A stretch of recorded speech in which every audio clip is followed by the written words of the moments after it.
Destiny is calling, even now. Many of you listening to me have been beautifully equipped to live in a world that no longer exists. But I want to give you a new word for change, and that word is evolution. And you are either going to evolve or expire. See, everything changes. The economy changes, relationships changes. We change mentally and emotionally and physically, and you are either dying or you are either living. Every time you made a change, you got hurt. And so this is why when you hear the word change, there is a mental block. You cannot change because you have equated change with pain. Every time you have changed, you feel pain. You stepped out of one relationship to another and you feel pain. You leave one neighborhood to another and you feel pain. You go from one job to another and you feel the fire of transition.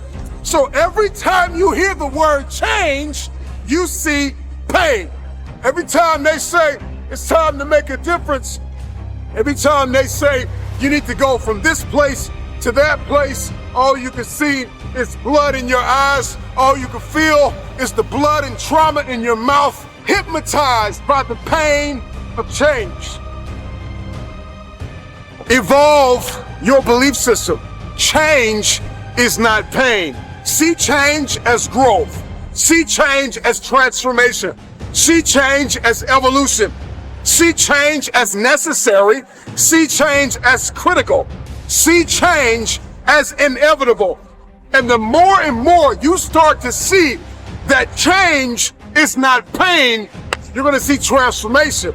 Your life's going to experience a quantum leap, because now, even though in your childhood you were traumatized because of change, your history is not your destiny.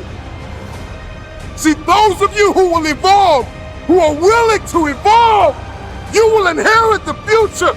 Those of you who are willing to take everything you do to the next level, you will inherit the future. It is the individual who is willing to become more. Change is inevitable, and you are either changing for the worse or changing for the better. You decide. Change is an invitation to the future. If I can change, I can have my future.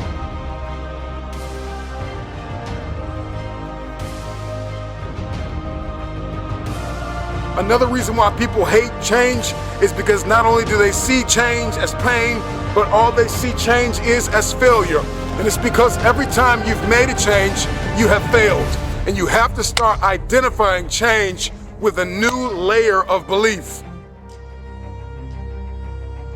People tell me all the time, it's hard to get wealthy. It's hard to grind. It's hard to be focused. How do you even do these speeches? It's hard to stay motivated. It's hard to stay broke. It's hard to stay depressed. It's hard to stay governed by anxiety. It's hard to be inconsistent. It's hard not to have daily disciplines. It's hard not to believe in yourself. It's hard to be broke. It's hard to be poor. It's hard. It's all hard. So choose your heart. You either go work for it, you're gonna sit there and let life knock you down and dare you to get back up. So I see the privilege. I see the moment.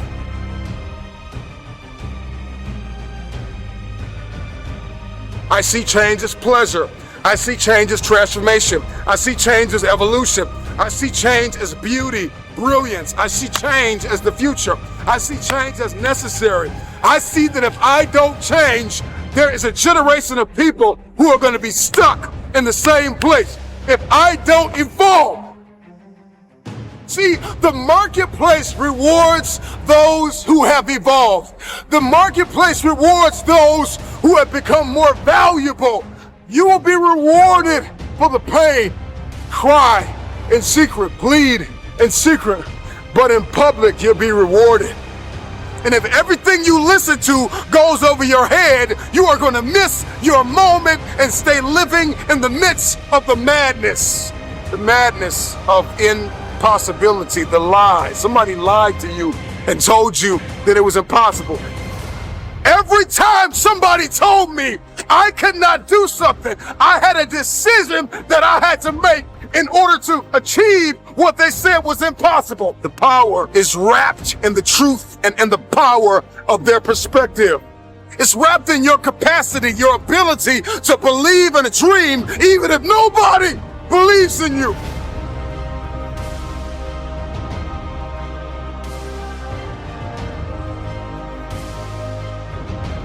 Destiny is calling.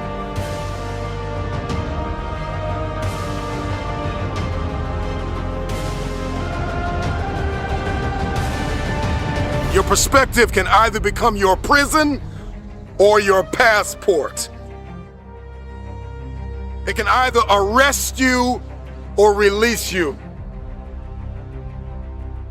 In 1903, it was the Wright brothers that defied the laws of gravity. And if you know anything about gravity, gravity will pull you down and keep you down. It will stop you from flight. It will stop you in your tracks. If you believe in something, metaphorically speaking, gravity will hold you down, it will hold you back, and it will dare you to fight. Your perspective can either be your prison or your plane. I don't know about you, but today, I made the decision to defy the laws of gravity. The first successful heavier-than-air powered aircraft was designed and built by the Wright brothers. They flew it 4 times on December 17, 1903, near Kill Devil Hills, about 4 miles. I believe possibility is destiny, and it is fear that keeps us arrested and apprehended by the spirit of impossibility. I'm gonna tell you this right now, and nobody else is gonna tell you this. Impossible is a spirit, and you've got to arrest that spirit or it will arrest you. Impossibility is like a soda fountain, the easy way out, the path of least resistance, because to say something is impossible, to give up, to cop out, to fill your cup of carbonated excuses, it tastes good, but it doesn't sit well as it goes down into your system. To remove the 2 letters is the grit of existence, the binding faith of hope to your chest and letting your heart beat. You gotta rewrite the code, you gotta rewrite the script. Calling all reformers, I'm calling all innovators, I'm calling all game changers, I'm calling all world shakers, I'm calling all city shifters, I'm calling everybody that has an inkling of faith in themselves, I'm calling everybody. You will inherit the future.